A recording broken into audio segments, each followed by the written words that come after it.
Yo, what's going on, everyone? Welcome back for another episode of Assassin 4.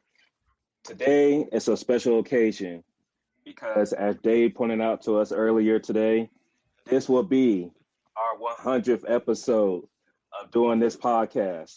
We have made it to the 100th episode. Yes, sir. Yes, sir. So that only means one thing. We about to get really fucking ignorant tonight, fellas. We're going to have to get really ignorant. We're going to get real negative in this one today. Salute. We get started. Let's go ahead and do some introduction. Of course, from the core Potters. First of all, shout out to my boy C-No. Corey, what's going on with you, brother? What's good with you, brother? You know what it is, how we do all day, every day.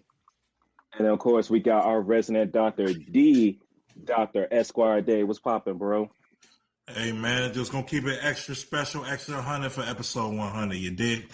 What's good with it? Let me hand him the book already. You already know.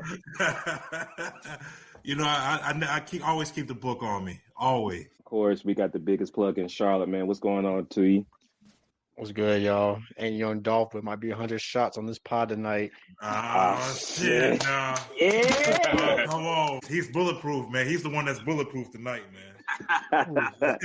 Everybody got that one episode. Yeah.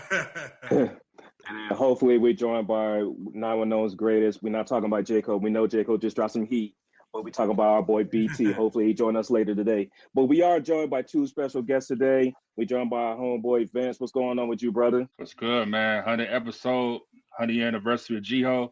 Had to bring the A&T colors out, man. Hey, check it out. shit. Okay. Yeah, we went 100 today. I like that. I like We're that. 100 today. I like that. And bro. then if you know, you know. A&T vibes is drop top. It's drop top reincarnated, baby. Even though the convertible long gone, but you know, yes sir. I had to bring the name back out.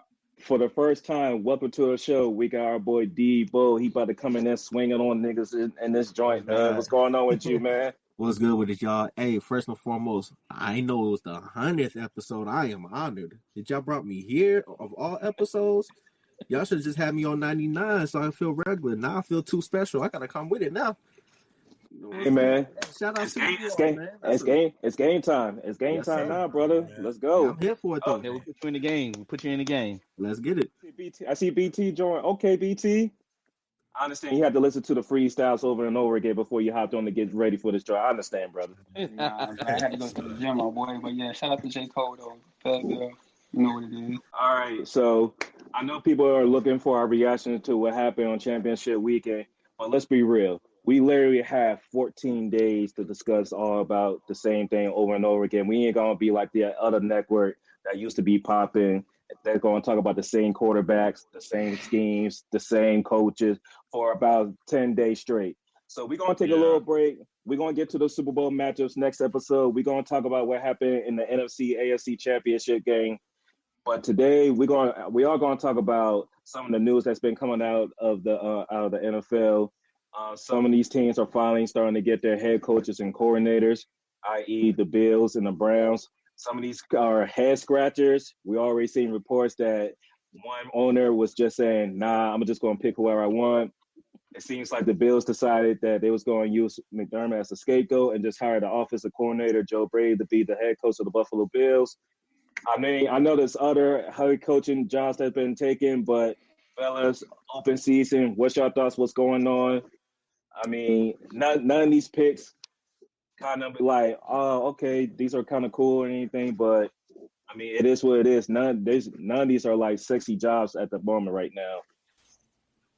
I'm just waiting on one shoe to drop. I don't know what it is. I just need one of these teams to get Everett off our hands. That's what I'm talking about, bro. Come on, Raiders Cardinals, man. That man wants to be a head coach for the longest. Go ahead and take that man off our hands, man. Come on. Stop playing.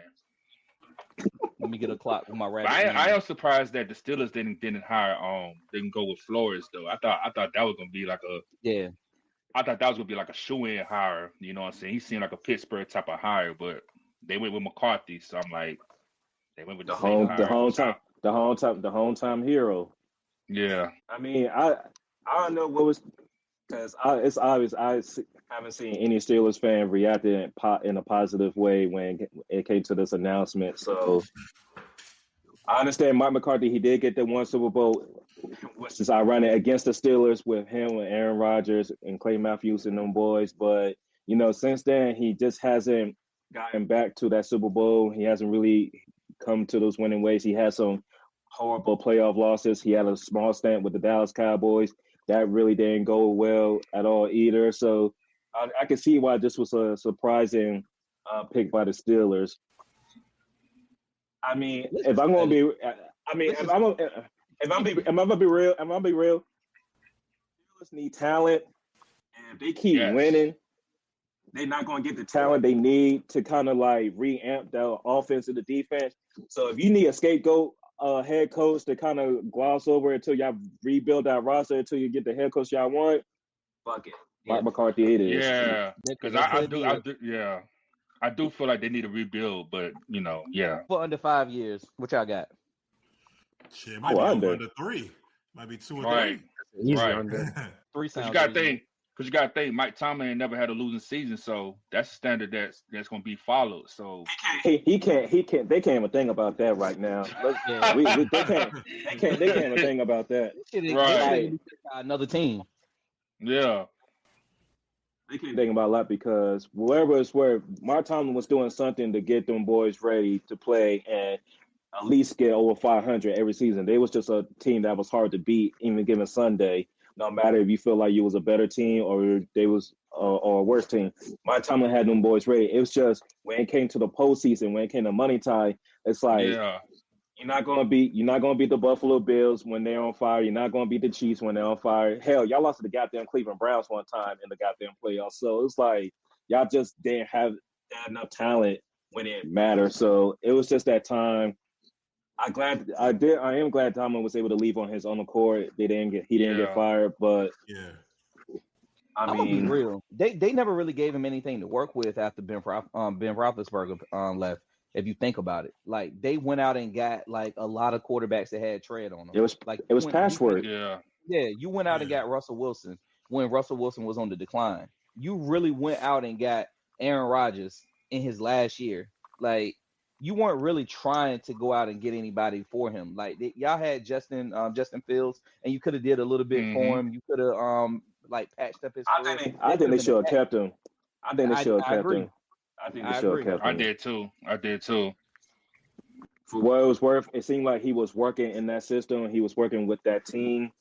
And I think having a coach like Mike Tomlin that was able to speak positive into him, and he was somewhere where he didn't have to feel like he had to do everything, because he was able to rely on the defense. That he was able to rely on players on the skill position. But it's clear it's Justin Fields without Pittsburgh, and then Justin Fields with Pittsburgh, and it's not in day as far as I'm concerned. So it's unfortunate. Yeah, they would have had their quarterback for the future, honestly. Yeah, because and I believe the players were bought in with Justin Fields too, because when he was out there playing, they was playing good football with him too. Yeah, they're like 5-1 or something with him as the quarterback, and then they go to Russ, and then Russ started, but then the wheels fell off, and then Fields left. I honestly felt like they should have just kept going Fields. They were winning, they were playing well with Justin Fields, and they made the switch, and that's when their season kind of went left, was when they made that move. So, but yeah, they never really gave Mike Tomlin anything to work with as far as like a quarterback, even like their skill players. I mean, you had boys with the Cowboys now. I'm sorry, I'm blanking on the name at the moment. George Pickens. George Pickens. But you never really had like a good number 2 with Pickens, and then you bring in Metcalf, and it's the same thing. I know they like to use the tight ends, but Arthur Smith is very heavily reliant on the tight ends, but they still don't have that guy on the outside. So when you can take away the tight ends and you just take away Metcalf, their offense really couldn't do anything. And Rodgers played about as well as you could expect him to play at his age and with what he had. But, when they got to that playoff game versus Houston, it wasn't enough because they're so limited with what they can do offensively. Mike McCarthy is a guy that's supposed to be a quarterback-friendly coach. Yeah, my fault, Corey. Now, I was going to say Mike McCarthy's supposed to be a quarterback-friendly coach, but who's going to be the quarterback? So why do you bring him in? Yeah, that's the whole thing. Like, and are we really expecting Aaron Rodgers to stay for Mike McCarthy? I don't think so. Absolutely not. He's not. He is not. He's not staying for him. Man, I can't call it with Aaron Rodgers, bro. He does his own thing, bro. Like, remember, it took him all the way in damn near to a training camp for him to decide he wants to still play football. So Yeah, he wanted to play. He gonna go back in his cave. Right. He gonna go back in his cave, do his Green little. Bay. That's a Green Bay quarterback thing. That's a Green Bay quarterback thing. Because if you guys remember it, that's what Brett did like his last 3 years before he finally said I'm good. Yeah. Like he was waiting until right when preseason started to be like, yeah, I'm gonna play this year. Yep. But how we feel about Tom? Hey yo, I thought the NFC East was petty. Oh boy, Tom Monken going to the Browns. That's just ugly. That was so awesome. Man. And then he bring his boy over to be the same head coach. I mean, the coach of the lineman or some shit like that. I was like, all right, man. Man, okay. So my take on that is like when the news dropped earlier, everybody had like this what the fuck type of reaction. But I was like, okay, well maybe like the only thing like I took away from it was like, man, just do right by my boy Shador. Just do right by him because like you were able to have like some good offensive season with Lamar. Maybe you can create that same magic with Shador Sanders. But at the same time, everything was leading up to possibly Jim Schwartz, the defensive coordinator, taking the head coaching job. And I'm like, okay, thinking back on it, that makes sense because I'm like, you can just move him up and promote him to head coach, and then he can just promote one of the defensive coaches to defensive coordinator so that you keep the same system. So all you have to do is just get an offensive coordinator that can work with whoever you want to be your starting quarterback. So you have just been left with like one hole to fill. Now you got like 2-3 holes, like 2-3, positions to fill, So we'll see if it works out, but it probably won't. I hope it works out just for my boy Shador, but yeah, looking back on it, thinking more on it, they should have just went with Jim Schwartz. They should have just promoted him. Cleveland gonna do Cleveland things. That situation has been extremely funny. I don't know if y'all remember, but while they was looking for a head coach, the owner he put like a little team in place, and one of the things that they wanted to do, they had a requirement that whoever interviewed for the job, they had to write an essay of why they wanted the job and what they were going to do. Damn. Hey man, what the fuck is that, bro? Hey man, this ain't I missed that part. What the fuck? Damn. Yo, so they ambition to get into college or something, huh? I'm like, niggas ain't no college application, nigga. Like, what the fuck? So, right. The announcement today, I saw somebody tweet and they was like, "So did he have the best essay or something?" Man, that motherfucker chat GPT that shit. Chat GPT, right? Chat GPT that shit, bro. Like, come on, man. Y'all, I've been crying about that. I would respectfully took myself off the list. I say, you know what? I don't want to come here no more. Y'all gonna be 6 and whatever, 5 and whatever, 4 and whatever anyway. So y'all go ahead with that. Let me know, especially look. I'll take Myles Garrett's gonna be traded within the next 2 years. He ain't gonna stay in that bullshit too much longer, dog. Like he over 30 years old. He got the set. Look, I know he got the sack record of his money. If he wants to add to his legacy, he need a championship. He need to get the fuck out of Cleveland. All right. Yeah. You know what? It's a place he can go. There's a lot of places he can go. I'm talking about one specific place. I know. No, I'm talking about a specific place too. Hey, we got money too here, nigga. No, y'all got bread too, nigga. Y'all got bread. We got bread too. Hold on, we got money. Y'all got bread. It's a difference. Yeah, it's a difference. It's a big difference. Y'all got bread. We ain't got that. Hey, Corey said that we got rent money. Y'all got mansion money. Hey, yo, chill out. we got that. What would you do if your son was at home money? Oh my god. Hey. Oh my man, bro. Oh man. Hey son. Boy, stupid, man. But speaking of coaching hires though, as a Panthers fan, I'm happy that what's his name went to the Falcons though, Stefanski. Yeah. Boy, it's gonna feel great. We about to run it up on this tomorrow. Yes, sir. And then they made another funny hire too with Stefanski. I forgot. Yeah. I've been keeping up.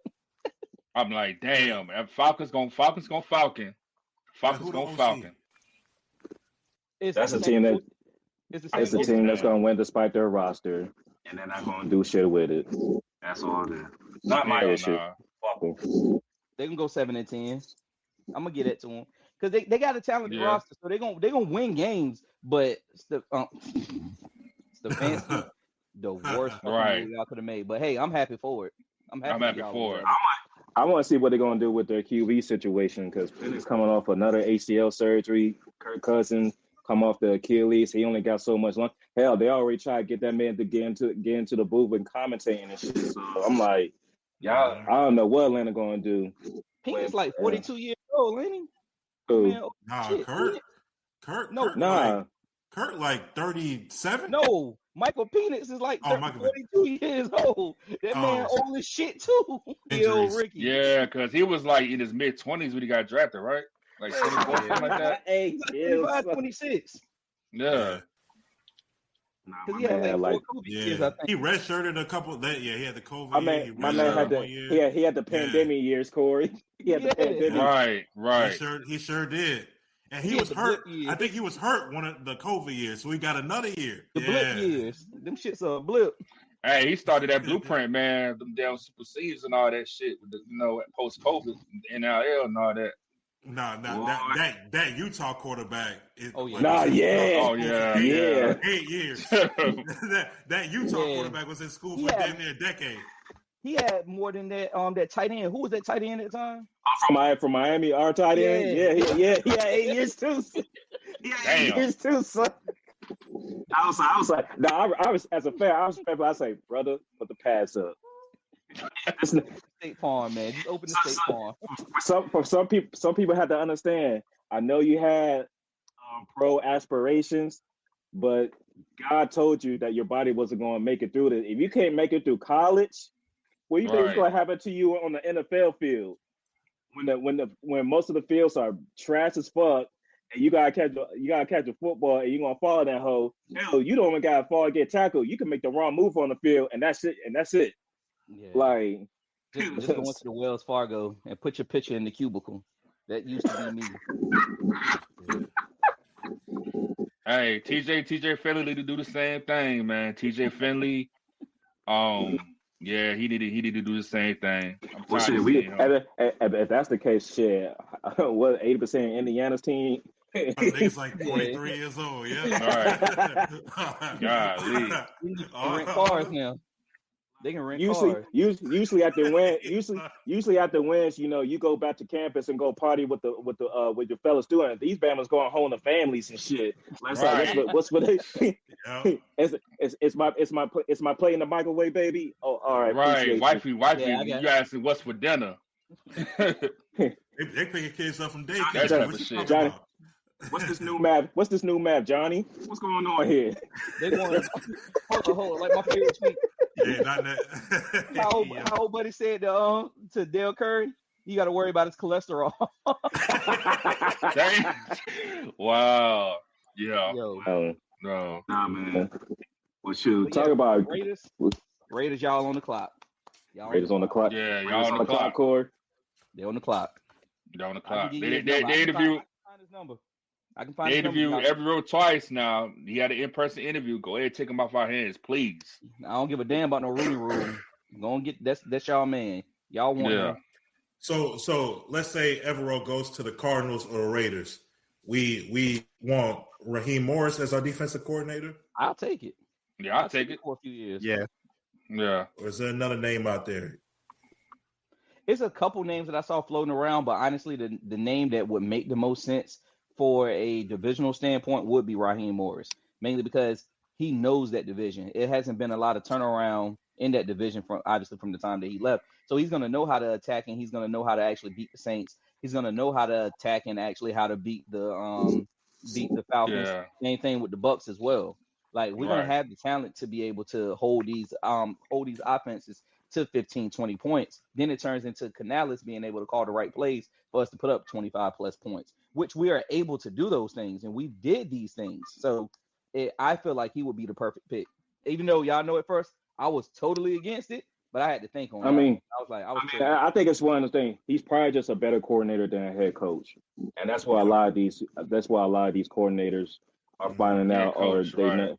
Like head coaching is a whole different ball game. It's a whole too much responsibility for some of these coordinators when they try to make that next step. And honestly, it's like it's a good payday. You know, you get like a $10 million bump on your yearly paycheck and everything. So it looks good, but then you see how stressed people are, and then you don't make it to the duration of your contract. You might sign a 5-year deal. Your ass out of here in 3. So I mean, you still get your money, but that's the nature of head coaching in almost damn near every sport now. It's rare that we're gonna see somebody make it to like 10 years, 15 years, like what Mike Tomlin did. So it's just a new era of sports now. John Harbaugh. John Harbaugh. Yeah, it's completely different. Mm-hmm. Hey, how you feel about the Giants hiring John Harbaugh, Dre? Fuck him. No, I will say though, like out of all the jobs that were open, I think like the Giants. I mean, I think John Harbaugh was a good hire for the Giants just because of like Jackson Dart and for what they already have on defense. But I say the Titans have done the best job so far. Oh, bro, yes. They've done the best job so far. Absolutely. Get Brian Daboll, offensive coordinator. And then Robert Saleh. Robert Saleh was just in a bad situation with the Jets. In a bad situation. And then Robert Saleh, he going to fix that defense up? Oh, yeah. Yeah. Oh, yeah. He had the 49ers defense playing pretty good with literally guys off the street. Yeah. Exactly. Yeah. I get them 3 years. 3 years, they're going to win their division. Yeah. Might be two. Might be two. Yeah. Honestly, I still say 3 because of what Houston got down there, especially defensively. Yeah, defensively. Yeah. Now, it depends on how CJ got to get in that book. Like that last playoff game showed that that competency test, he wasn't the brightest. Yeah, but honestly, bro, like that like he looked kind of incompetent, the offensive line. But honestly, just throughout this like season, I know like he was dealing with injuries, but bro just does not look like a confident quarterback, dog. Like he does not look, even like this year and last year, he just doesn't look confident. Like the body, like just off the body language alone, he doesn't look confident. Yeah, there's something going on. The body language alone, It's definitely been a regression. And some of that's due to the offensive line troubles, but also, like you said, his body language, he looked defeated before the game even like was out of reach for New England. Like he just didn't look like he wanted to be out in the field. And it's like we just seen a regression. You know, he started off strong, maybe he was feeling himself a little bit, and then towards the halfway point of last year, things just started declining. Per se, offensive line wasn't good. You lose Diggs, you lose Tank Dell, and you know things just haven't. Man, it's just something being associated with that camp or that side, man. Hey, Dre, you calling it the Amber Rose curse, man? CJ got caught up. Hey, look, man. How long has Amber Rose been around and she still looks the same? She's a siren. She's a siren. Damn. Right. Damn. And everybody that leaves her, except for Wiz, has done worse. Or maybe they haven't done worse for their career, but they just go crazy. It's like something happened with her. Y'all remember that bitch? He was licking her face. He was licking her head. Wiz was dropping off. He had to fight back. He had to start experimenting with different strands in the lab in order to get back to where he was with Kush and OJ and shit. That's what he had to do. He had to get the herbal remedies and shit. Yeah. Oh man. But shit, we talking about coaches, man. I know the most breaking news right now is the Hall of Fame announcement, and one name did not clear, and that was Bill Belichick. Damn, this joint was so bad. Debo had to pop on screens like, hold up, I'm here now. Debo about to throw his first punch. He about to throw his first punch, man. All right, so Debo, how you feel, man? Bill Belichick, now first ballot Hall of Famer, man. How you feel about it? What's going on, man? So, even though I'm from the crib, I'm actually not a Bears fan. I'm a Patriots fan. Oh shit. So, oh man, that was beyond egregious. I'm gonna keep it a beam with you. I've been rocking with the Patriots since Drew Bledsoe was the quarterback. So I don't want to hear anything about, I'm riding waves, whatever. I grew up on it. As long as I was with the Bulls, I was with the Patriots. Objectively speaking, I don't understand what else you have to do to be a first ballot in football, because Corey will let you know that's not my main sport. That's not my second sport. I'm basketball, boxing first, because I never liked the culture of football. I always felt like there was a clear disconnect between on field and higher ups. And this is a clear example of that. The politics, I don't know, bro, because it's like you want to throw in the situations with Spygate or Deflategate, whatever, but at the end of the day, he still had seasons outside of that where he's been beyond successful. You want to throw in, but he had Tom, but he built Tom from the ground up. Nobody was looking at Tom Brady as Tom Brady when he was drafted. And it was well understood that those defenses were more so ahead of the offenses in the first championships. Shout out to Ty Law, by the way. So I understand that Robert Kraft and him have issues, and even if it's beyond repair, but at the end of the day, he put in the work as the head coach to belong first ballot. I mean, he's in a conversation for GOAT. I don't understand. I mean, it's like when they didn't put in T.O. He retired as kind of undisputed top 3 receiver all time. And to me, a Hall of Fame should be about how far you exceeded expectations. And for the fact that he hasn't had an off the field thing when it comes to the law to negate that, it's just pure hatred. We got guys talking about we can't remember if we voted for him now. You know what you did. Just own it. Just own it. To me, if you felt like he didn't have a proper punishment, there's a time and place for everything. It's bullshit to me. Yeah, D-Boy, I was going to ask, you think it was some low-key hatred going on behind the scenes with that? That's the only thing I can really think of as why he didn't get first ballot. I mean, it ain't low-key. They've been hating on the Patriots during the success. I mean, they even after some championships that they won, they want to throw in old investigations that they surpassed at the time to justify them for the future championships. Even when Tom, I know this is not Bill, but even when Tom won with Tampa Bay, people were still labeling him a cheater. I'm like, bro, like he's not even on that team anymore. Just let it go. I mean, Bill led the Patriots to the playoffs with Mac Jones. Are you going to say that he cheated during that? I mean, Matt Castle, people forget that they went 11-5 that season. Even though they didn't make the playoffs, what other year outside of that year would an 11-5 team not be a playoff team? Like, went 11-5 that year. It did happen a few times, but yeah. Well, like I said, it's not really coach, because I don't understand how the seeding thing breaks down, because I didn't agree with it. Like, with hoops, it's like, even if somebody won a conference, if you got that higher record, you're basically going to get that spot. But with football, it was always different to me. I never got it. And just the technicalities, the politics, it was just too much, bro. And then y'all ran the AFC East for like more than a decade during that time. Like, it was y'all division for the longest.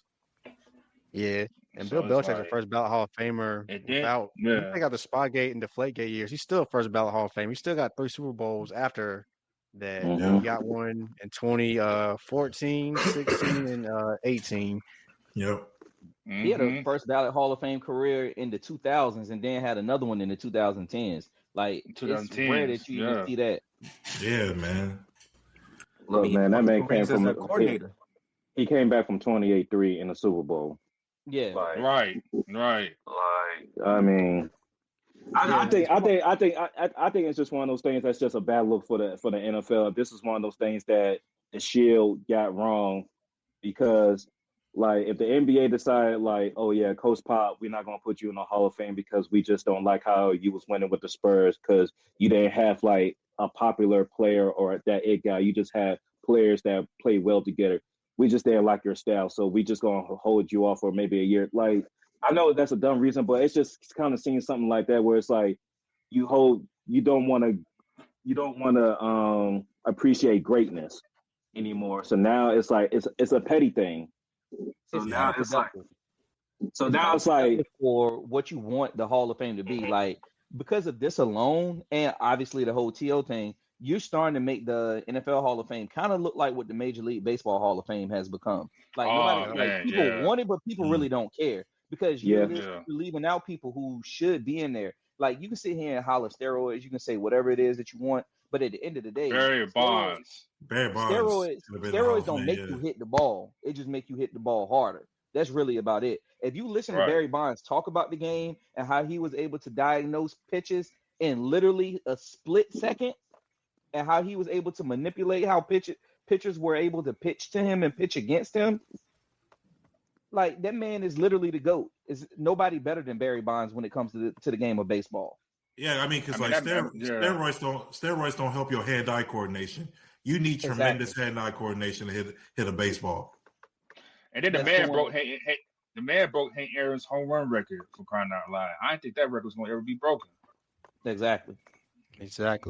And I think somebody was about to say it earlier, but Bill Belichick's a Hall of Fame coordinator with the Giants before he was a head coach.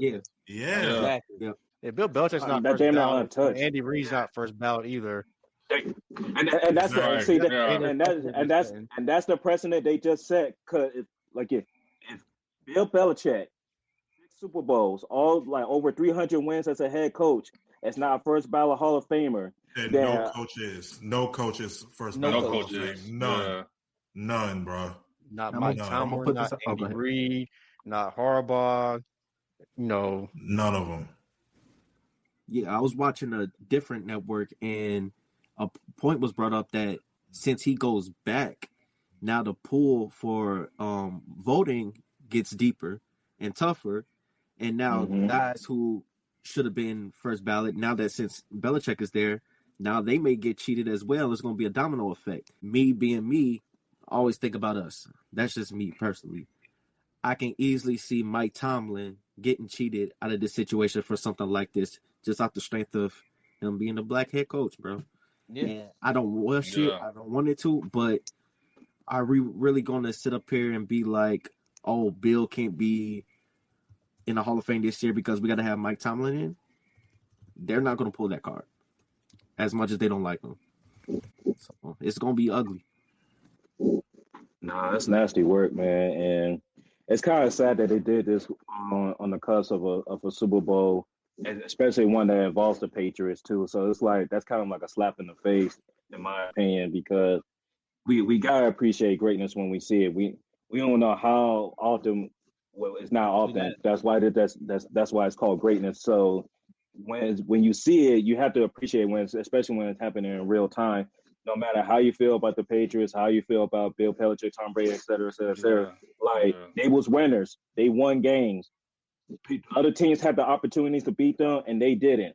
So it is what it is, and it's a shame. And I'm sorry, the NFL is going to have to hold this L. And this starts a point where we got to start taking some of these responsibilities from these media people that never played a game, that never put it down, that don't be in these locker rooms, stuff like that. I understand if former players that get into the media have a vote, but if you got old 65-year-old dude that never played a lick of football and he over there like gatekeeping history because he don't like a certain player or he don't like how a certain team ran their organization, shit like this is going to keep happening.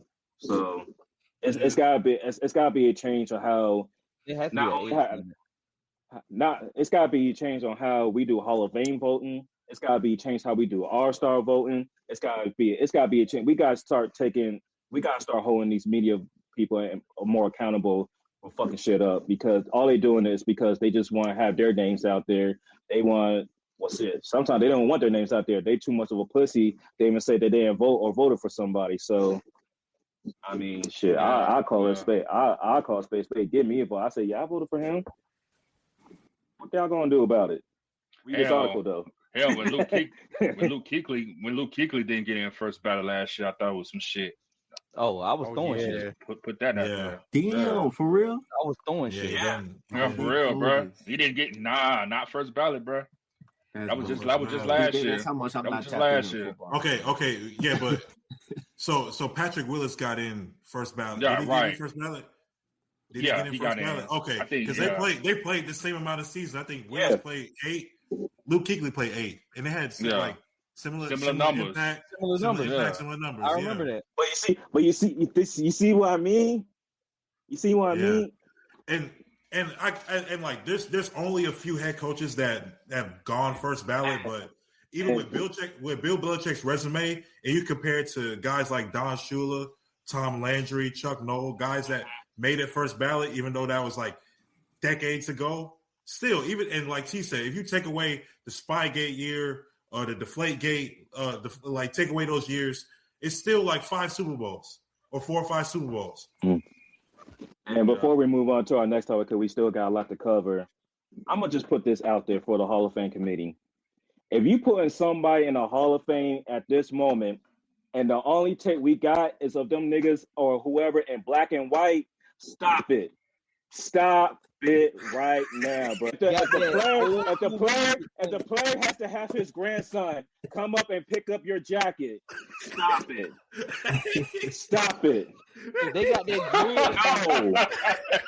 Oh my God. The Hall of Fame in the 80s and the 90s. Why the hell is he making it in the year 2020s? Right. If your helmet was leather, right. If your helmet was leather, there's no reason why we should be having a discussion about you. Hey, I'm pretty sure this guy had a lot to do with it based on what I'm hearing, but hey, Bill Polier, you a bitch ass motherfucker, bro. Straight up. I forget you, Bill Polier. I remember what you said about Lamar Jackson and how he should have been a wide receiver when he was coming out in the draft. I remember that shit. I know whatever disdain you got for Bill Belichick or whoever, and think you can run shit. Hey, your ass need to be off that Hall of Fame voting for real. Yeah, like just another Indiana scum, bro. Tony Dungy, and Tony Dungy was his head coach. Just more Indiana scum, bro. That's all it is, dog. Stay with us. We'll be right back.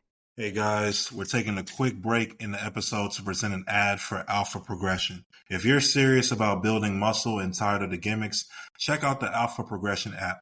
It's no BS, just science-backed training designed by real lifters and competitive bodybuilders. Alpha Progression has already been named the App of the Day by Apple twice, and it's the top-rated fitness app in Germany, now making waves worldwide. What sets this app apart? First, the intuitive workout logger. It's powerful enough for seasoned lifters, but simple enough for beginners to jump right in. Then there's the AI-powered plan generator. It customizes workouts from scratch based on your goals and equipment, with over 1,000 trillion input combinations. Quality-wise, this app has workout plans that measure up to the best personal trainers in the world. And it doesn't stop there. Their progression algorithm gives you exact weight and rep suggestions based on your performance, so you're always improving and never plateauing. And right now, we got a special deal for you guys. For you all as Assassin4 podcast listeners, get 20% off your first payment using this following link, alphaprogression.com/Savsin4. That's alphaprogression.com/Savsin4. SAVSIN4. Train smarter, grow stronger. Download the Alpha Progression app today. Well, sure. Let's stay in the Midwest, Dave, because we know a popular player on the pod, Derrick Rose, #1, got his jersey retired in Chicago over this past weekend.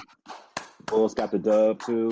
So it's always good when people you rock with, when they get their jersey retired, they get the dub on the same night. Because some players like Paul Pierce. Hey, that was the night when LeBron had a whole new team. That's why I'll be the new Mike and Zeke beef.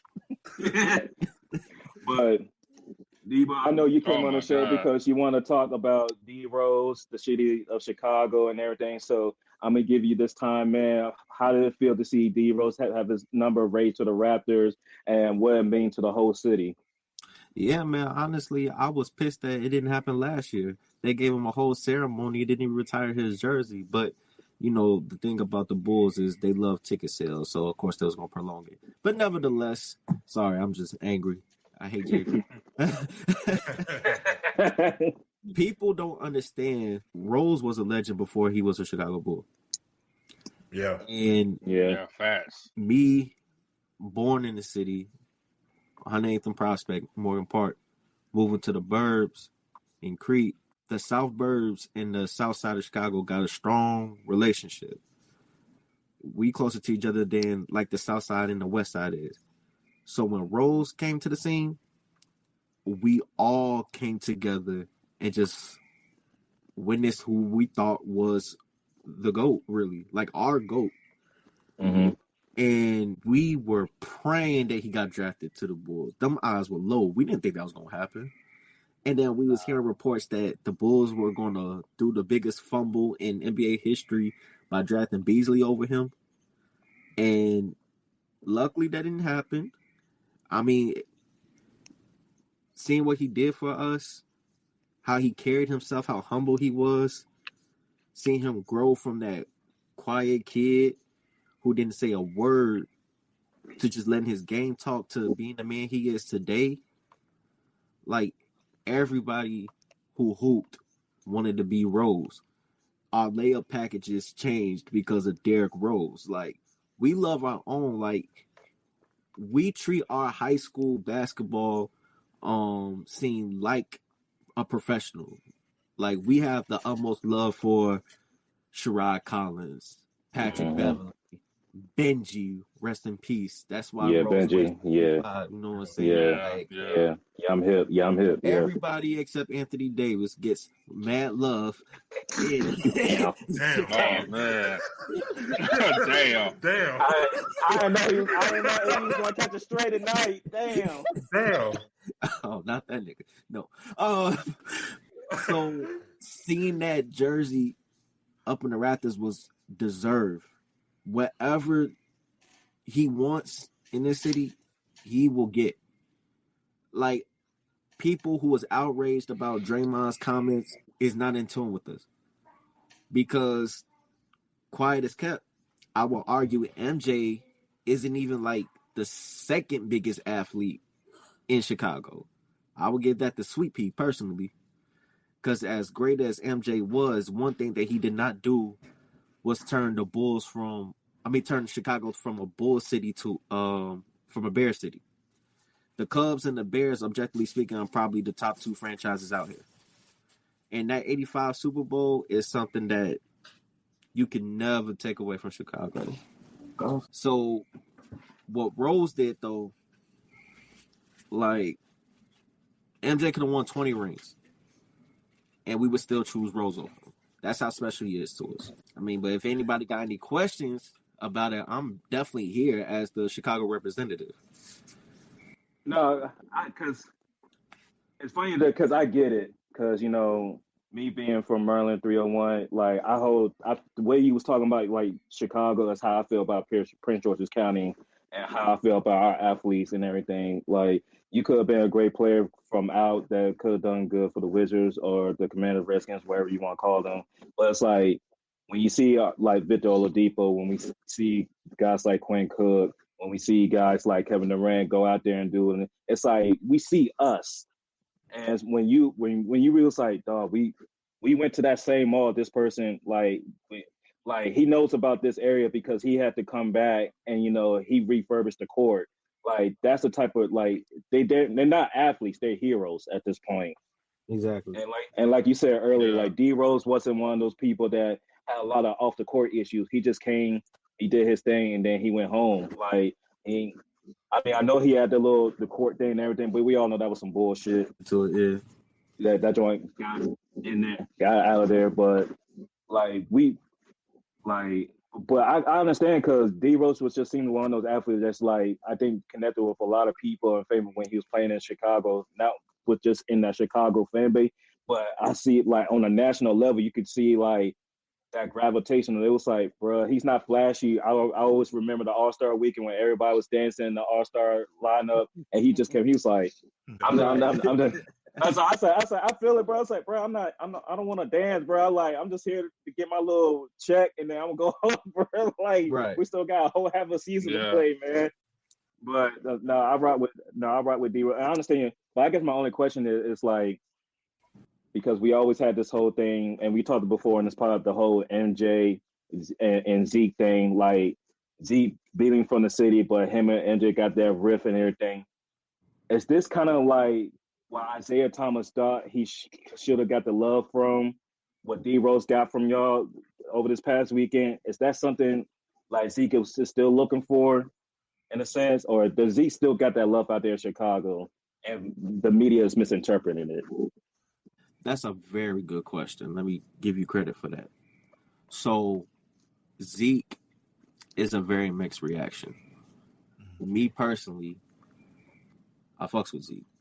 I actually like him more than Mike, just because that's West Side. Like, he from out here. And truth be told, I always felt like the Bad Boys played more Chicago style basketball than the Bulls did. Me personally. Interesting. Okay. With that physical toughness, you got to remember Bill Lambier's from out here too. He from up north. So with them being the leaders, I'm not surprised that was their style of play, and that's why Mark Aguirre fit right in, because Mark and Zeke grew up together. Yes, Zeke did want what Derrick Rose eventually had, but Zeke's personality was nothing like Rose's. Still isn't. And that was going to keep him from getting what he wanted from the city. That jealousy of, I hate to say it, greed as well, bitterness. Like, that wasn't just against MJ. Like, he's rubbed a lot of older people wrong just growing up. So I know guys who went to school with him personally who were not fond of him. So, yes, I would say to answer your question, but the reality of the situation is Rose is a special human that I'm honestly surprised that reproduced, because given our history, especially with our athletes and the man that he became, with the class that he has, that he consistently showed, even having the balls to take time away for his mental health and just stand up for the bigger picture, because Rose has always been the bigger picture guy. Like, this was the only timeline where this was going to happen. That's just my personal opinion. And I'm definitely saying that because, truth be told, Rose is not even my favorite Bulls point guard. Kirk Hinrich is. But I understand what he did. Shout out Kirk Hinrich. I remember saying it a while ago. Oh, yeah, I ain't going to cap on nobody. You know what I'm saying? Shout out Kirk Hinrich. Objectively speaking, I can, merch that. Well, I forgot. No, I can stamp that Rose is like that for everybody. Yeah, it's like crazy. Honestly, the Bulls have only been relevant. The Jordan years. Before the Jordan years, the Bulls were a poorly ran organization. We all then Jordan came. Afterward, they had some good teams like Ben Gordon, like you said, Kurt Hinrich and those boys, but they never really were relevant. And when Derrick came, they became relevant instantly. And then they had the battles with the Heat, got to the conference finals. And the Celtics. Yeah, that was the Celtics as well. It's unfortunate, but that's like the Bulls are like relevant on that sort of stage again for that period when Rose was there that they hadn't been since Jordan. So I knew that was probably a special time. Well, just to make a small counter, I would say we weren't relevant to y'all because we tend to not honor basketball pre-'80s. We had some 70s years where we were competitive playoff teams, almost even reached the finals. I think we had a 7-game series against the Warriors because back then we were playing in the Western Conference. Yeah, so we weren't complete scrubs like Sacramento where we were just 30 years of struggle. You know what I'm saying? Like, we had some teams. Like, I wasn't trying to say on scrubs, but I wasn't trying to say y'all scrubs. I was just saying like I get it though. Relevant is you could be successful and irrelevant. So I get it. But like just as far as like, draw like must see TV. I wasn't born in the 70s, so I wouldn't know about those Bulls teams. They had some good teams before for sure. But like just from the time I started watching basketball, it was the Jordan years, and then you had some good teams like let's say you had Luol Deng and that group that went to the conference finals 1 year versus Detroit, and then gave Miami some good bump in the first round. Up and coming team, but they kind of fizzled out, and then Rose kind of came in right after that, and they just really took off more on a national scale. Like being here in North Carolina, I knew about Derrick when he was at Simeon. I've watched him, and then watched him at Memphis, and then when he went to Chicago, I followed him, and he was like one of those guys that's like must see TV, regardless of who you were a fan of. He was just that type of 100%.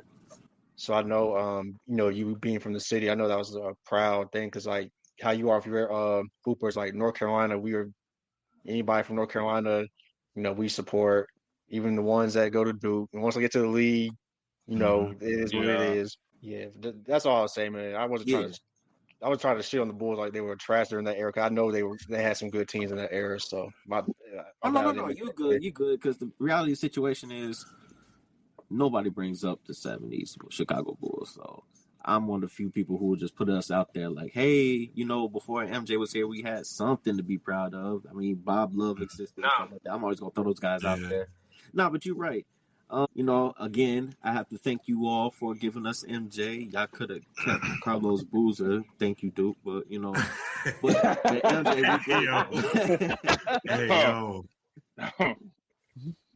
His fuck them on this pod. Man, right?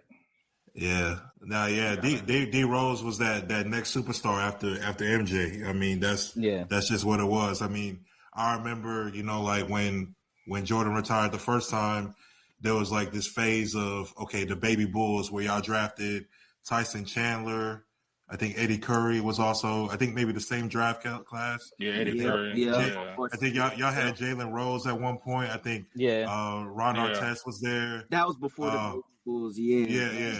That was before the baby Bulls. And then 03 was bullshit. Pfizer, nasty headband. I don't call them the baby Bulls. I don't.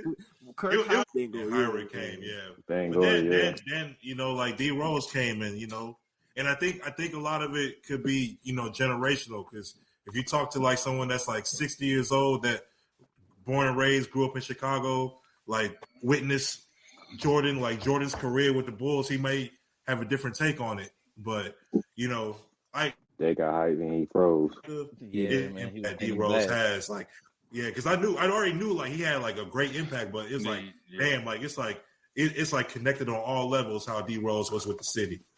Let me throw this out there before I know you guys got topics and want to move on, but let me just throw this out there one more time. Rose, you have to also remember he came up in the same time as the drill movement. So with the drill movement, that was an uprise in Chicago's popularity in total. And it wasn't isolated situations, or opposites. They merged with each other. Rose embraced the culture that Chicago was bringing. I know you seen what his hands was doing, and times and times he was stacking. Hey, but the thing was like we got Keith and Rose together. Like, he was the culture, and it's like I'm glad Drill is phasing out, because that was a embarrassing, way. But the thing is, that era, the fact that he stands, he's an example of a time where we actually was on the map, and we didn't have a lot of that in Chicago. Everybody used to think that we were Twister, and we just speaking 1,000 words all the time. Like, no. We're not. The South Side is not the West Side. We have different cultures. So, shout out to D Rose. I mean, I remember vividly. Yeah, I was gonna say I remember vividly his MVP season. Just when the outsiders in the end, like y'all was lit that year for sure. Oh yeah. Just seeing that whole thing. Yeah. No, the way D Rose would just dunk like a 7-footer, bro. Like, oh man, it would just yeah, be crazy. Fuck, It was just so smooth nuts. and graceful. Yeah, bro. Seen it in person, man. And like even hearing some of his interviews, like him saying like he just wanted to be a very pass first point guard. He wanted to make sure everybody got involved in the offense, and everybody kept coming to him like, "No, you have to take over. You need to do this. You need to do that." And that's why he went. And that's why he went to Calipari in Memphis, because any other coach try to do that bullshit, I'd be like, "Nigga, you stupid." Hard the fucking ball. Yeah. Hard. But that's what he was, though. I know. Yeah, I know. Point guard. He was. Like the game he had against OK on ESPN. Like man had like 8, 9, 6 that game. Like he killed BJ and Nolan Smith. I'm like, yeah, like that's why I was like, oh shit, this kid might be for real. He going to Memphis. Who the fucking Memphis? Oh shit, Memphis got some niggas over there. All right, we gonna check those niggas out. Yeah. Man. Let's get to it, because I know we really want to get into this, because this is going to be the really live main event going on this weekend. Y'all, we back. It's fight. We got a fight this weekend. Yes, sir. Yes, sir. Yes, sir. ET. So, T, if you don't mind, man, can you run down what's going on this weekend? Yeah, man. So we got Teofimo Lopez and Shakur Stevenson. A fight. Been years in the making. Probably should have happened sooner, but we know how boxing can be. But we're getting this fight. It's in Madison Square Garden. I'm glad that Madison Square Garden is getting major fights, because boxing belongs to MSG, in my opinion. They should do more fights at Madison Square Garden.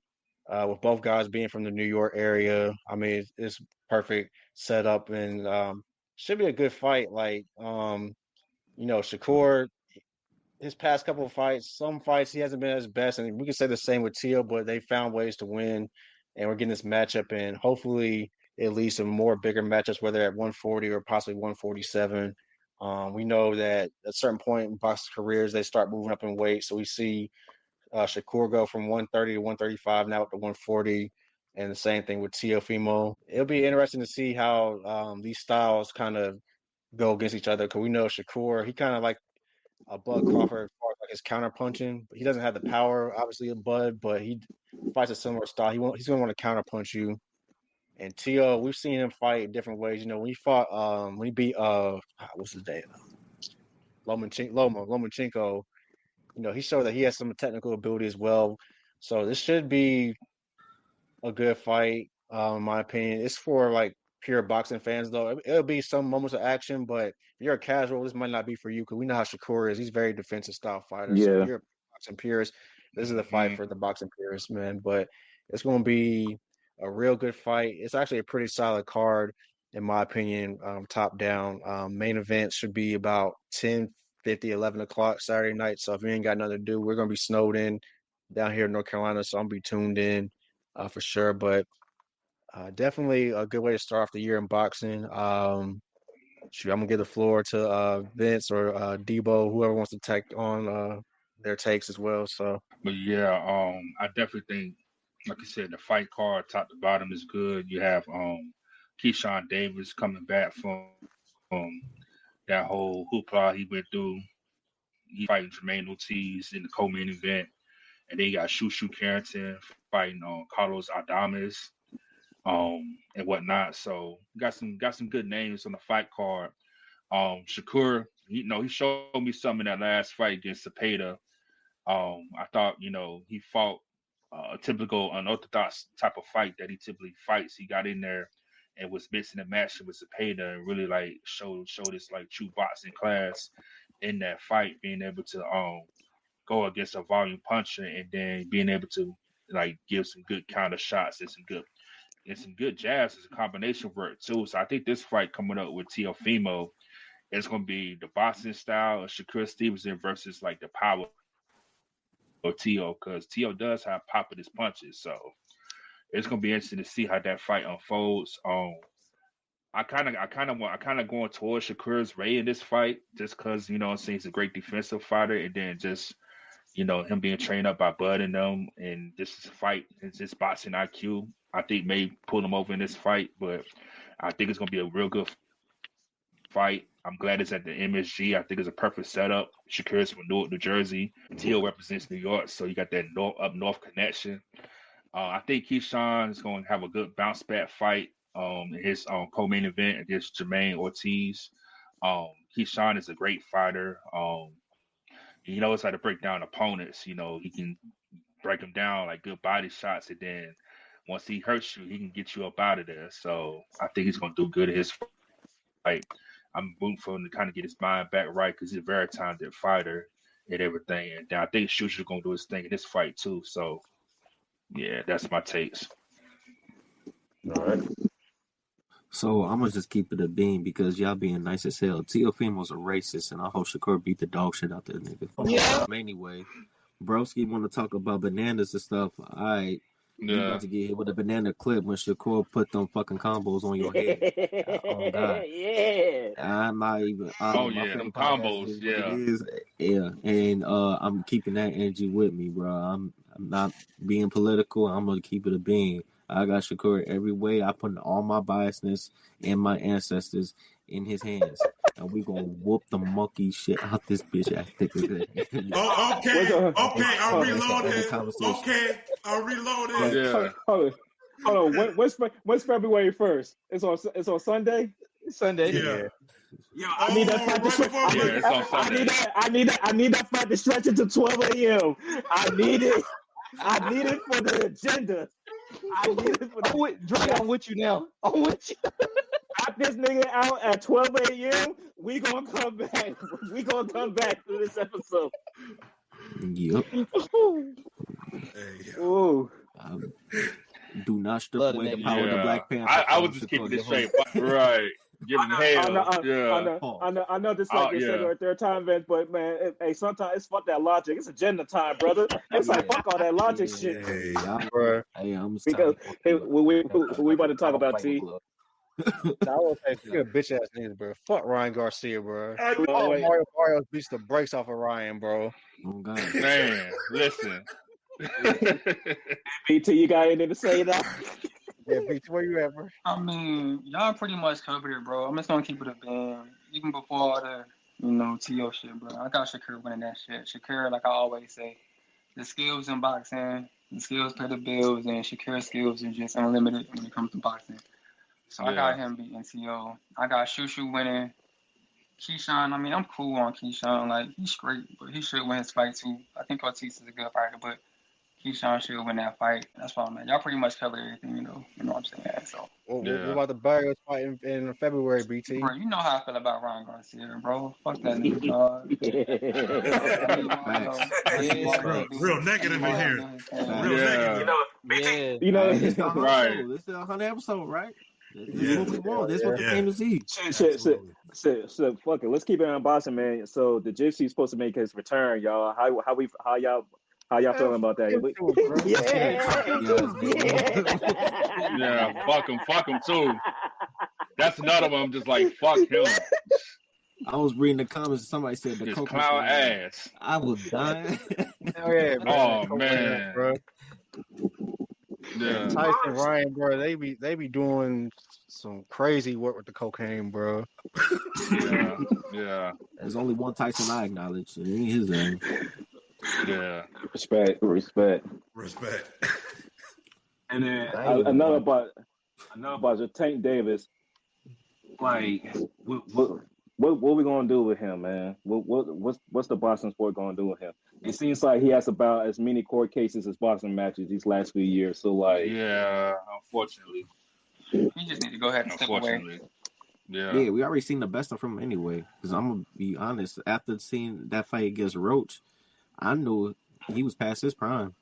And I don't judge people by age. I'll judge by performance. Well, I got to. We seen Derrick Rose.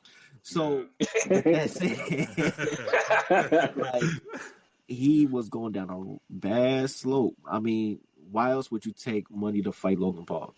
You knew you was around. Yeah. Logan, Jake, whatever. Nevertheless, if the YouTubers, the YouTubers, there's a reason because he has a tendency of looking for the knockout, and he would sacrifice rounds. But when you go against people who actually box, that's not going to work. Yeah. And that's why I didn't work with Rose. And we know that was not a tie. That was not a tie. Bro. So go ahead, get yourself right with the police and get yourself right with God and enjoy your millions, bro. Man, Tank got more smoke for academics than they do for getting back in the ring, man. Getting back in the ring. We bro. welcome that. Oh yeah, definitely. The fuck. Oh yeah, fuck academics. But yeah, But talk about niggas in the field, soft and shit, bro. Like, nah, come to the field, bro. I can take you to some good little spots. Show you some niggas who really soft. Pause. But yeah, bring your fat ass to the field. Yeah. He ain't gonna do that though. Take him right on to the Merc. Take him to Bonnie Doon. He ain't gonna want to do that though. He ain't gonna want to do that. Not the Merc. Nah, I really am expecting a great fight this weekend. So hopefully these agendas clears, man, so we can talk about it next episode before we get into the Super Bowl action. But before we end this episode, I want to give the floor to Corey because he wants to talk about something that he's been working on lately, especially our GM who's been behind the scene. He's been a partner with Corey. So go ahead, man. What you been working over there, C-Note? Yeah, a lot of you guys know I'm real big into wrestling. Brad is too. Shout out to the GM. Like both of us, we're real big wrestling fans. Real big wrestling event coming out this weekend is the Royal Rumble. They're having it over in bitch ass Saudi Arabia. It's all good though. But in the meantime, like Debo, would you say like it's been like since what June, July-ish? We've been working on Livewire? Yeah, that's where we met. Yeah. So we've been working on like this wrestling show is actually called Livewire. You can actually pull it up on YouTube, Livewire Media. We've been doing a lot of great things over there. It's actually an AI show. I'm one of the head writers of that particular show. We got someone that actually does the animating for it. Real dope shit. We've just got into the off season itself where we're working on character backgrounds. Debo himself, like even during the season, we actually worked on a kind of mini character background for him that actually started gaining a lot of interest of a lot of people. And then we ended up moving it, like I said, into the off season. We just dropped our first project. It's steadily approaching 20,000 views. I'm expecting to hit 20,000 views by the end of the week. It's about one of our main characters. Her name is Shiny the Body. And if y'all get the chance to look at it, it is a body. But yeah, all jokes aside, it's some really good stuff that we're doing over there. I'm asking for you guys to like check it out, take a look at it. For sure, man. See some shit that y'all like. Give us some feedback on it. We're always looking to make everything better with the product itself. We're always looking to take in a lot of ideas. Me as being one of the writers, I just like to get a lot of ideas. I feed off a lot of the ideas that these guys put in the chat as well too. Like because we have our chat where they just be going back and forth and just saying a lot of stuff, and a lot of the stuff that they say or a lot of the ideas that they bring up, I found a way to incorporate it into the show itself. For sure. And then when it comes to the 20K, he ain't capping because we at 17K in 7 days, bro. So we getting it. We in that algorithm hard. And the thing about our show is even though it's a wrestling show, our results aren't premeditated. We actually are in competition with each other, so we control our fate. It was an extension originally from a league that we were in where they had championships and things of that nature. But then we just molded. We got the best talent in our roster compared to the rest of the brands there. And I stamped that. I merged that. We got the best talent in there. And we just working on building everybody's characters, everybody's name up, which is why I made the decision to go for my previous stage name, which is actually in story. From D Greatest to Dee Bowe, which I don't want to ruin the full details because I want you guys to know and things of that nature. But for sure. The fact that we've been hitting these marks on numerous platforms because we were originally on Facebook, and then for transitioning from Facebook, a private group at that, to YouTube, and to have the success that we had, like we really feel like we got something. Building this bond with Corey, shout out to my guy Derrick, and everybody in the crew. Like this feels like family, and for the fact that we all black doing this, and we're the first of ours, and being all black, it's just perfect. Shout out to y'all, man. Shout out to y'all. Yeah, I'm definitely gonna check that joint out, man. I'm always gonna support the bros, man. We a tight knit family around here, man. So anything y'all working on, anything y'all writing, hey, just let me know. Corey, I know Corey, you one of the ones in here that got the pen just like Dave and everything. So I already know some funny shit going on. So I would say that if you like, and this is for the viewers as well. If you guys like Power, if you like any type of drama series, that's the great thing about it. The tagline for the show as well is what happens when the action spills outside of the ring. That's the best way to explain it about the show as well. Okay. So you're not just gonna get a whole bunch of stuff where you're seeing the ring and you're doing this in the ring. You're getting a lot of different things, like from, and I don't want to really spoil a lot of it, but we have a lot of stuff going on at like police stations, or we got a lot of stuff going on at homes and people on vacation. Like it's a lot of stuff that you get to see. It's very interesting. We really do sit down and we like break the show down. Like we try to keep it in a way where other people who aren't in the scene, they may not know what's going on. We got love triangles. Like we got everything that you would want to see. Hey, this sounds like perfect timing because Force just went off, so I need something to pick that time slot up anyway.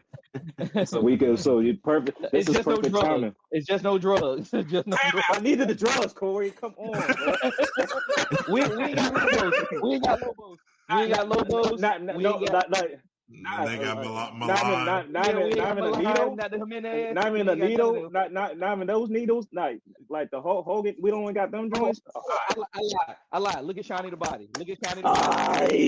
But no, for on serious note, shout out to y'all, man. Definitely gonna be rocking with y'all, tuning into that joint. So yes, please tune in to Corey's show, man. We're gonna make sure we uplink that link to the joint so everybody can tune into that joint. For everybody that be following us, so they can follow that too. But yeah, man. Look, man, I'm just happy to say, 100 episodes, man. For people that don't know, like a lot of stuff goes behind the scenes. We put a lot of work in. Definitely want to give a shout out to Dave, man. They be getting us a check, man. They be like, hey, we gotta do this. They be out there when he on his little work trips. He finds time to go to these different sporting events and everything. So definitely shout out to you, Dave. Shout out to BT. Shout out to T. Shout out to Corey. Man, shout out to y'all being special guests on our show, man. Like we just some young men just trying to, look, we always talk sports in the chat. We always say some crazy and funny stuff. We're just like, hey, man, we just got to do something with this, man. But I just feel like we wasting material. So that's how this pod started. We've been going strong since for over, 2 years now, fellas? We're going over 2 years, 3 years? 2 years. May will be 3 years. I was getting ready to say, it don't even seem that long. Like, it don't even seem that long at all. Like, I'm like, y'all already on 100 episodes? Dang. We recorded that's 100. Our first episode came out, I think, the first week of May of 2023. Yeah, because it was definitely like NBA playoff time. Yeah. Yeah. And I remember our first topic was Steph Curry, I think, dropping 50 on Sacramento. Sacramento ain't been right since. Hell no. Yeah, that was our first topic. So it's time flies, man. Time flies. For real, we done a lot of shit in 2.5 years, going on 3 years. Damn. Yeah, shout out to all of the guests that we've had too, as well. Like even them bitch ass Saints fans. Hey, relax, man. Hey, look, man. Hey, that's one of my homies, bro. Like, TJ not my homie. TJ is my homie. Nah. All the stuff the Patriots had to go through. They lied to us. The bounty thing just went under the rug. Yeah, man. Hey, Sean Payton. Hey, if this the case, Sean Payton should never make the Hall of Fame. Never. Facts. Never. Yeah. Never. Why would he make the Hall of Fame? What would he make the Hall of Fame? All I know is a Sean Payton team gave up 70 points. That's all I know. That's what I'm saying. Yeah. Oh, man. Hey, look, and Mike McDaniel showed mercy. It could have got worse. Yeah, that's the funny part about it. They really could have put a 90 that day. They really could. He was like, my man got to 70, and he was like, damn, I think this is enough. It should have been enough at 45. Oh, fuck that. I wanted him to put a C note on that bitch. I want him to put a C note on that motherfucker. Man, listen. Corey, go chill. Y'all know me. I get real negative when y'all say that bitch nigga name. Oh, shit. Nah, man, fuck Sean Payton. Yeah, I got this name with Sean Payton too, so I totally understand. Understand. Fuck that dude. Now I get it, man. We all got coaches, players, teams. I know we're gonna talk football next episode, but hey, bro, what in your right goddamn mind thought Jared Stidham was gonna win that game for you? What in your right mind thought that was gonna happen, bro? Arrogant. It was looking good to that snow. It was looking good. It was looking good until he didn't want to kick that field goal. These motherfuckers. I think that's where he fucked up at. That's where he fucked up at. Yeah. These motherfuckers gonna learn how to take the points in these football games. Same thing about the Bears. It's too analytical these days. It's like, bro, take the points. Go for it on fourth down like it's crack, bro. Come on, man. Yeah, man. Come on, dog. Shout out to the Sean Payne killer. Shout out to Stephon Diggs. Merlin, stand up. Merlin, stand up. Shout out to the Turk, man. He catching work on and off the field. He just got 2 bowls to worry about. He got to worry about the Super Bowl, and then he got to worry about that court date right after that. I was about to say, he catching plenty of work off the field, though. I tell you that much. Hey. While we at it with when the Vikings did that video, the players weren't lying, son. They should have learned then. Hey, funny enough, I went to high school with Laquan Treadwell, and he was in that video. To say that about you, boy, I know he wasn't lying. He wasn't lying. Shout outs to Creep Monique. Right. Hey, one last bit of negativity I got. We're gonna switch it back to the NBA. I just want to say, fuck Glenn Rivers. You know what you did. You know what you did. On the 100 episode, we was gonna make sure. On the 100 episode, we was gonna make sure. He does not get the Chicago pass. No, he does not. He got to check in. He got to check in. He got to check in. He's from Chicago too. Oh shit. You got to check in, Debo. Oh my god. Oh man. Oh my god, bro. You know how the city people be like, "Oh, you from the suburbs? Put you over there." Yeah. The suburbs just like keep walking. You can go to Peoria. You can go to East St. Louis or something like that. No, you Southern Illinois. No, we do not want you. Damn, man. Anthony Davis got to shave his eyebrows when he come to Chicago. That's crazy. I'm gonna keep a huncho with you. Ever since that locker room video came out, he never had a chance. Hey. He lost the city in a span of. If Kobe ever did some shit like that, Kobe White would get not 252. God rest him. Come on. Oh no, I'm talking about Kobe White. He's talking about Kobe White. Oh, my bad. My bad, Kobe. I was about to put the. After he leave, we need him right now. Before, I guess we know because we coming up on time before. Hey man, y'all know what it is. Fuck Chris Paul. He still ain't got a job. Still ain't got a. Oh yeah. It's for Chris Paul. I understand he a great point guard. He should be a first ballot Hall of Fame, but shit, I can't call it these days with these motherfuckers in the media room and shit. I got my own thing with Chris Paul. We could talk about that after the show and shit. But fuck Chris Paul. Shit, still fuck Billy Donovan. Who else on that shit, man? Man, honestly, just fuck all the ops for real, bro. If you an op, man, I got 2 million to name. We do this for BT real quick. Fuck Dylan Brooks. Don't worry about it. Yeah. Hey man, I'm gonna do this for BT. I'm gonna do this for BT too. Fuck the cold haters. Fallout coming. Be prepared. Prepare nicely. Next week, like BT said, we ain't gonna let don't tune in. Don't tune in next week. This you know what I'm saying? Fallout season. I wasn't even gonna bring Cole up because I don't have no bias. We walk the same streets. We've been in the same malls. That's Fayetteville all day. So I wasn't even gonna bring Cole up, but I do keep receipts, bro. So if you was talking shit about Cole 2 years ago, don't listen to the album because I will pull your shit up. Well, once you look at the time. Damn. Get out. No, we're not done here. We're not done here. You must be one of the Cole haters. Yeah, we're not done here. Fuck Hamas. Fuck Roger Goodell. Fuck the Indiana Pacers. Fuck the Indiana Pacers. Fuck Pascal Siakam, bitch ass motherfucker. I'm surprised Ice ain't pick your ass up yet. Hey, how you the Eastern Conference Finals MVP, and your ass is at the bottom of the East of the conference. You're the bottom of the conference, bro. I know Halliburton ain't there. I know your team has dealt with injuries, bro. 12-36, bro. 12-36. Come on, man. The Eastern Conference Finals MVP. That's who we picked as the Eastern Conference Finals MVP. Him. That's what happened when you choose Iggy over Steph. That's what happened when you choose Iggy over Steph.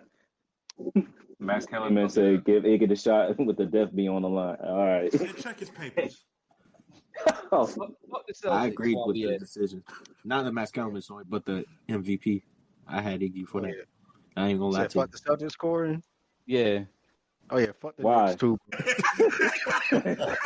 We had a conversation. Y'all had a man-to-man talk? Yeah, we had a man-to-man talk. You saw that? That's when the nigga started putting the blackout on his hair. You know what time it was. Oh my gosh, bro. Oh yeah. And we're still not done yet. Hey, fuck Mark Jones on ESPN.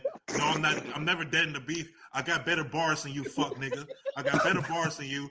You brought up LeBron too. I never letting that shit go. Never letting that shit go. Fuck whoever put that shit on the t-shirt. Fuck whoever did that. Hey, like that was uncalled for. Hey, I got better bars than you, Mark Jones. LA Fitness at 3 p.m. How about the studio at 7 p.m., motherfucker? Come on, bro. Hey, yo. Hey, what fuck was with me. What was the Broncos line? Oh, hey, man. Look, man. He wanted to feed his family with that shit. I'm gonna feed my family too, motherfucker. That's it, Dave. I think you got one more on your list, man. I have one more? I think you got one more on the clip, man. Shit. Who? Yo, I just thought of one. God Hey, damn. yo, I got I one. just thought of one. I got one. Go ahead, BT.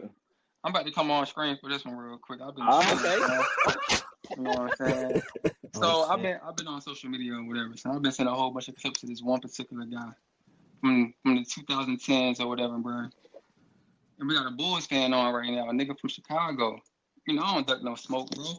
So Joe Kimberly Noah, I ain't forget about you, dog. I've been shit. Oh man. Talking about moments with the Heat and Bron. My man turned the hat backwards like ass Ketchum. Oh shit. We in a battle. I've been seeing Joe Kimberly Noah all on social media, bro. Like, I ain't seen you since 2017, my boy. Now you back on the scene. Careful. Don't respect Bron now. But I respect the competitive nature they had back in the day. I love that shit. You feel me? But nah, bro. Don't bring that shit up now. Because you didn't beat Bron that one time in the playoffs. Joakim Noah still mad. KG told him to get off his dick, bro. He's still mad about that. That was his fault. Yeah, I got one. KG was right. Yeah. You said it, I did. I just thought about one. Man, fuck that dude, Baker Mayfield. Yeah. That man want to have this fake bravado talking about, so he want to have this all chip on his shoulder. Now he talking about Stefanski, how he did him in Cleveland. Man, you were trash, bro. Like, get the fuck out of here, bro. Done nothing. Then he want to have gripe with Steve Wilkes. You know, when Steve Wilkes, I'm like, bro, you asked for your walking papers, and I'm like, bro, Steve Wilkes ain't even cut him, bro. Like, right? Like, you know what I'm saying? And bro, he was getting his passes batted so much. I thought we was playing tennis for a minute, bro. Like down there in Charlotte. I'm like, dog.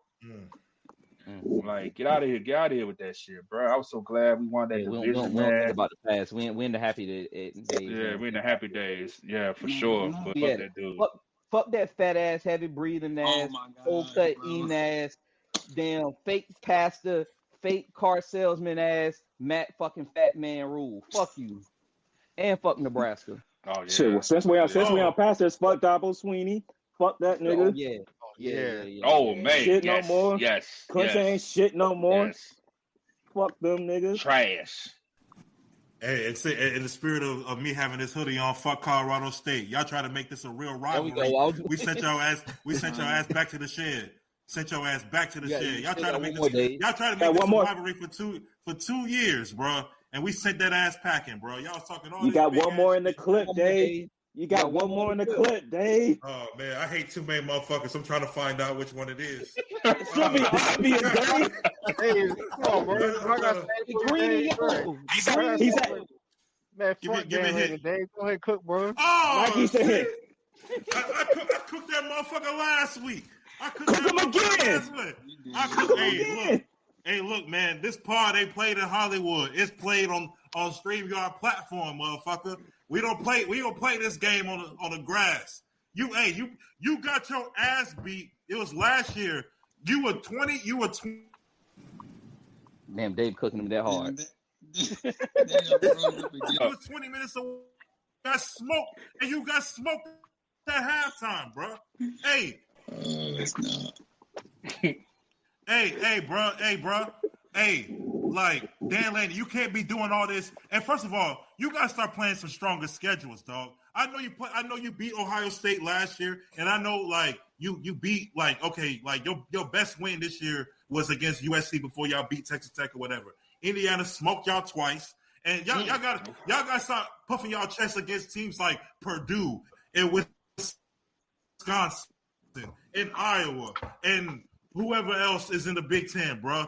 Play some real niggas. Play some real motherfuckers. Schedule some motherfuckers. Schedule LSU. Schedule Alabama. Schedule real motherfuckers. Right. Instead of playing this cupcake schedule. The Boise cupcake. State almost had your ass last year too, bro. You walk around big and bad, and then you get ranked high enough so that college game they can come to your sorry ass, so you can be like, we got the best team. We got the best team. We can beat anybody just to get smoked, bro. Hey, you a bitch, in the playoffs. You a bitch. Get smoked. You a bitch, dog. Yeah. Hey, man, you're the biggest bitch in college football, and I stand 10 toes on that, bro.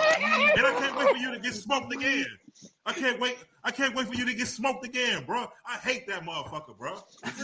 Yeah. Yes, sir. Yes, sir. Golly, man. Damn. Bitch ass motherfucker. Golly. This is my type of show. Nick Saban don't even call you back. I bet Nick Saban don't even call your ass back, dog. He's disappointed in you. Golly. Pussy ass. Say. Golly. Somebody take the book. Oh man. I used to allow Dave to do this part of the show, but you know, I think we have to call a timeout and let him go to the bench real quick, get some Gatorade real quick after that. Yeah.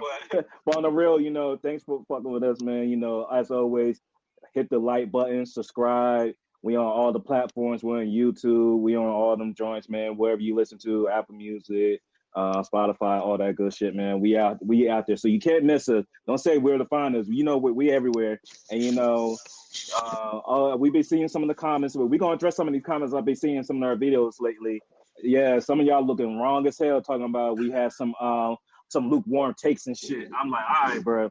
We're gonna get to y'all. We're gonna get to them eventually, but we had a lot of shit to go on in this episode. But don't worry, we see the comments. We're gonna address them shits because y'all looking wrong, loud and wrong as fuck on these comments. But it's okay though. I understand. But for real, 100th episode, we blessed. We're gonna continue to keep bringing the success. We're gonna keep continuing to elevate. Again, shout out to our guests for this episode, man. Thanks for rocking with us, man. Always appreciate it, man. And to my people, Corey, Dave, BTT, let's go for another 100, man. Let's shoot for another 100, dog. Hey, we here to stay. We here to stay. Everybody out there, we here to stay. Hey, everybody in the podcast world, we here to stay. We here to stay, and we're gonna keep going. We're gonna keep growing. We're gonna keep getting better. So, I love my team. We're gonna keep growing. We're gonna have Vince and Dee Bowe back. You know, especially you know, like with all these boxing matches as we get into hoops. And hey, I'm waiting on the day y'all sign that Boss Tools contract. Yeah, it's coming. It's coming. We coming for everything. We coming for everything, and everybody's coming along with us, bro. Yeah. Hey, that's how we roll over here. Yes, sir. Yeah, I'm waiting for y'all to sign that contract with Boss Tool, baby. Yes, sir. Look. If we don't announce it, there will be signs. Yeah, but we're gonna have the mini refrigerators on our necks, boy. A lot of ice coming out. A lot of ice. Look, man, again, put on everything, man. Everything. But again, appreciate y'all tuning in. We see y'all when we come back with our Super Bowl matchup episode. Should be interesting. We already seeing the spreads come out. Yeah, man. We're gonna have a lot to talk about when it comes to this upcoming Super Bowl. I know Debo, I know you ready now that we find out you're a Patriots fan. So I know you getting ready for this game. But yeah, Patriots for Seattle coming up next week. We're gonna see what's good. But until then, we do got college basketball, we got some top 25 matchups. I think the biggest game everybody's going to be tuning in is BYU versus Kansas because we got two potential top 2 picks playing in that game. So should be interesting. Should be some good ball going on this weekend as well, leading into the fights. So, yeah, man, should be another good sports weekend, as people allude to on this show. We've been bunkering down because of this ice storm. So, hey, man, if you can't leave the house, you got a lot to view. If you're not watching any Netflix show, Disney Plus, Hulu, however y'all get down. So, hey, man, keep tuning in, and we're going to keep giving y'all that good content. It's Drake from PG. Shout out to my boy C-Note. Shout out to T, my boy PT, the resident Dr. Esquire Day, our guests Dee Bowe and Vince. We Sabs and 4. We out. Yes, sir. All right, y'all.